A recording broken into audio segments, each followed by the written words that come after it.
te souhaite la bienvenue sur la chaîne. Aujourd'hui, au programme, ça va être une vidange full flush d'une 44 RE, donc sur mon ZJ V8 de 96. C'est une vidange que je vais faire en solo. Donc, le full flush, c'est quoi? C'est vidanger la totalité de sa boîte automatique, y compris le convertisseur de couple. Donc, l'idée, en fait, donc tu sais bien que la boîte tourne en circuit fermé avec son huile. Là, l'idée, du coup, c'est de simuler, si tu veux, un circuit fermé. Donc, pour ça, j'ai bricolé tout simplement deux bidons de 9 litres. Donc, tu vois, sur celui-là, j'ai une petite entrée shredder pour mettre en pression le bidon de manière à pouvoir remplir la boîte de vitesse. Et ici, je vais avoir le bidon de vidange. Donc tu vois, ces deux bidons, ils ont à peu près la même capacité. Comme ça, moi, ça va me permettre de savoir si je dois rajouter un peu de pression dans celui-là pour faire rentrer l'huile plus vite dans le circuit.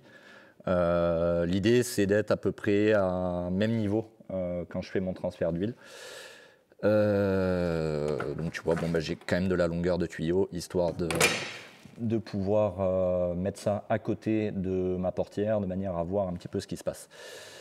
Ensuite, évidemment, en fait, on va commencer par tomber le carter. Donc, je vais vidanger le carter, changer le filtre, mettre un nouveau joint, refermer. L'huile que je vais évacuer, elle va être dans ce bac-là. Et je vais re-remplir la boîte avec l'huile que j'ai sortie, de manière à être au bon niveau quand je vais changer entièrement mon huile. Donc, écoute, je vais essayer de te montrer un petit peu toutes les étapes. Et puis voilà.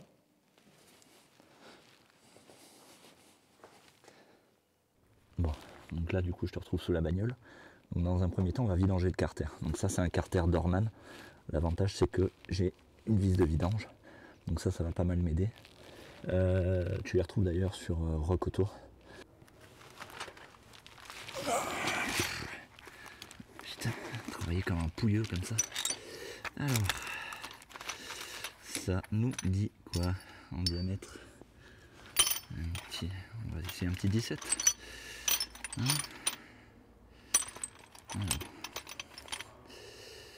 oh putain. Allez, nickel. Bon.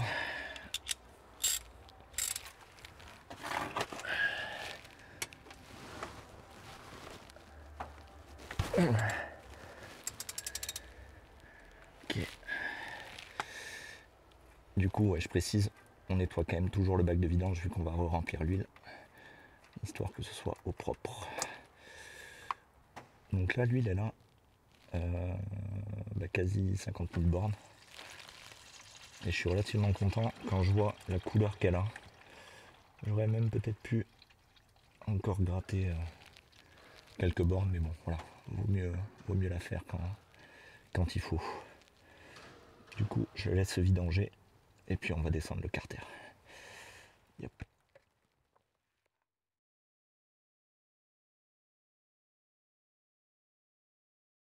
Petit truc aussi, avant de commencer à démonter ton carter, vérifie ton joint, que ce soit que tu aies le bon nombre de trous et compagnie. Comme ça, au moins, tu te retrouves pas dans la merde suite au démontage.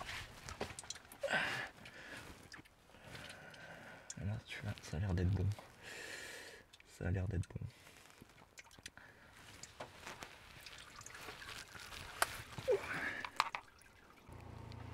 Bon, une fois le carter vidangé, du coup on va pouvoir commencer à dévisser tout le tour de carter. Donc voilà, c'est une douille en 1,5. Prends pas du métrique parce que tu vas foirer les vis et en plus la boîte en elle-même est je pense que c'est de l'alu. Donc les filettages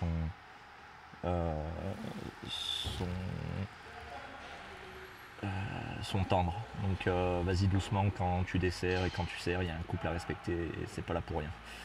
Bon, je te laisse, je vais démonter tout ça. Bon, du coup, une fois le carter enlevé, là tu vois le filtre qu'il va falloir démonter. Donc c'est deux boulons en torx. Et ensuite, du coup, on change le filtre, on nettoie le plan de joint, on remet le carter. Idéalement aussi, on règle les bandes. Donc ça, j'ai fait un article sur le site. Passe voir parce que ça va varier selon le type de boîte que tu as. Et c'est important de le faire. Chaque vidange, tu dois régler la bande avant et la bande arrière.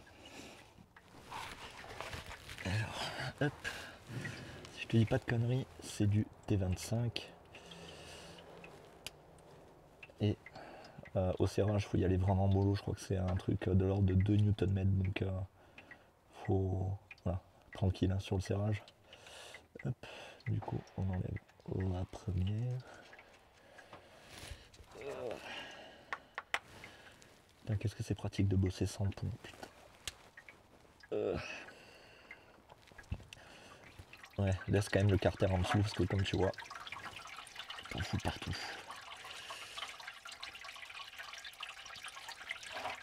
Hop. Ah, il est pas si dégueu, hein. Faudra vérifier dans le. Faudra vérifier sur l'aimant à l'intérieur du carter, mais ça n'a pas l'air si moche. Bon, tu t'en fous partout. C'est comme ça.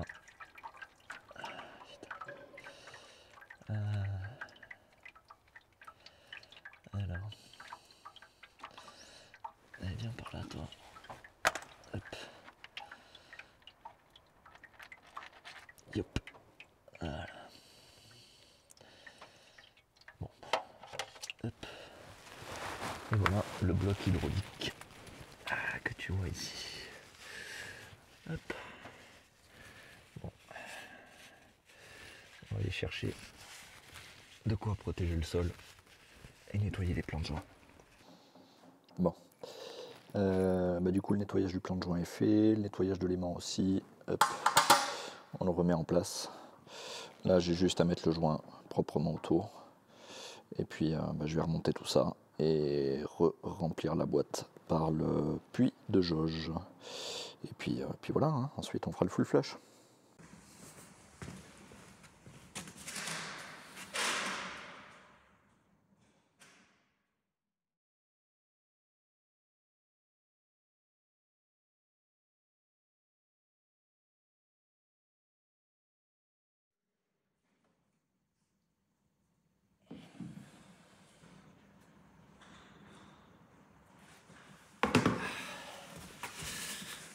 Bon, donc tu vois là, dans le bidon, je dois avoir à peu près 7 litres.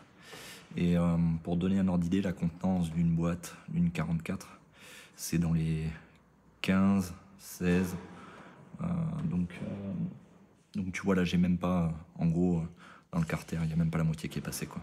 Donc c'est pour ça que le full flush, c'est hyper important, parce que là, le visco-coupleur, il est encore plein.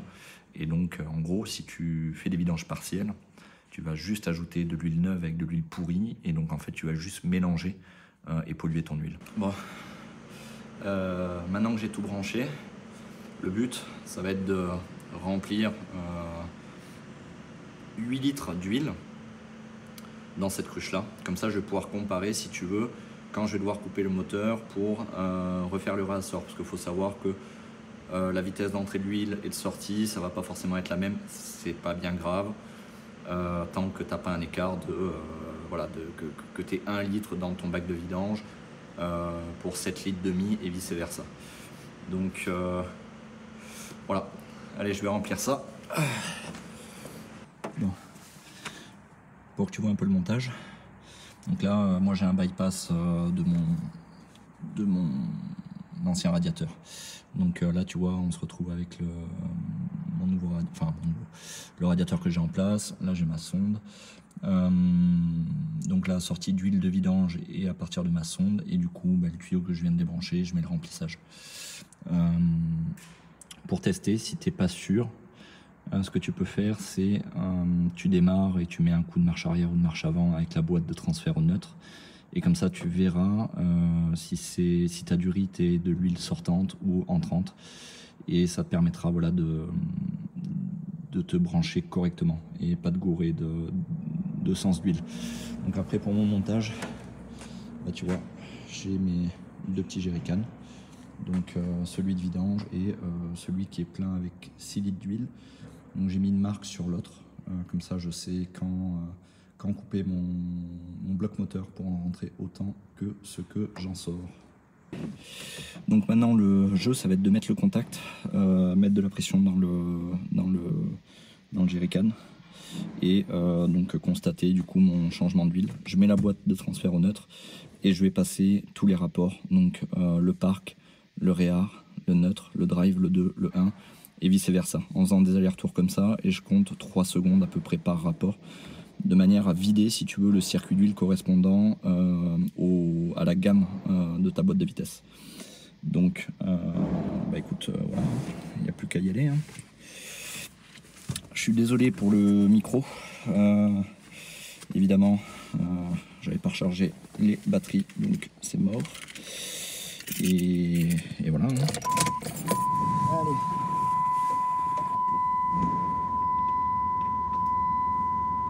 Tiens. Du coup, on voit bien la différence de couleur d'huile. Tu vois, là, c'est l'huile que je suis en train de vidanger. Et ça, c'est l'huile neuve. Donc tu vois la différence qu'il y a entre les deux. Bah, ça, c'est une huile polluée, alors que tout à l'heure, on avait l'impression qu'elle était quand même pas mal. Et voilà la différence entre les deux. Et pourtant, tu vois, en fond de carter, j'avais quasi pas de limaille. Mais bah, elle s'est chargée. Et puis c'est une huile qui a 40-50 000 bornes, quoi. Donc voilà. Bon, allez, je continue. Bon, du coup, maintenant on arrive au terme de l'entretien de cette boîte-là. Tu peux tout rebrancher. Pars toujours avec 2 litres d'huile avec toi. Va faire un tour pendant 15-20 minutes histoire que la boîte soit chaude.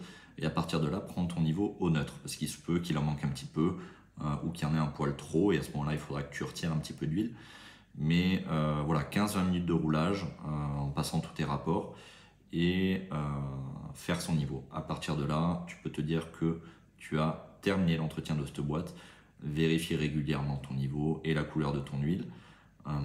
À partir de là, tu peux te dire que ta boîte est correctement entretenue et ça permettra de la faire durer.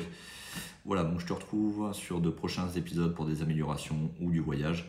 N'hésite pas à me suivre et je te souhaite une magnifique journée.